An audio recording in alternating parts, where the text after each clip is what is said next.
નમસ્કાર ખેડૂત મિત્રો, વિડીયોમાં તમારું હાર્દિક સ્વાગત છે। આજે આપણે વિડીયોમાં આજના તાજા ઊંઝા માર્કેટના બજાર ભાવ શું બોલે એના વિશે વાત કરવાના છે, તો ખાસ વિડીયોમાં અંત સુધી બન્યા રહેજો। આજે તારીખ 2 5મો મહિનો 2026 વાર થઈ ગયો શનિવાર। મિત્રો જાણી લેવી આજના તાજા બજાર ભાવ। ખાસ વિડીયો લાઈક આપીને પ્લીઝ ચેનલને સબસ્ક્રાઈબ કરવાનો અવશ્ય ન ભૂલતા। જીરોનો નીચો ભાવ 2900થી ઊંચો ભાવ 5200 રૂપિયા સુધી। વરિયાળી 1120 રૂપિયાથી 7346 રૂપિયા સુધી। ઈસબગુલ 2233થી 2967 રૂપિયા સુધી। સરસવ 870થી 1244 રૂપિયા સુધી।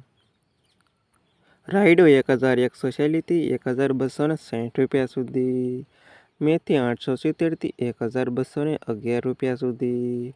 ધાણા 2140થી 2268 રૂપિયા સુધી। તલ 1250થી 1700 રૂપિયા સુધી। અને આ ખેડૂત મિત્રો આજના તાજા ઊંઝા માર્કેટના બજાર ભાવ।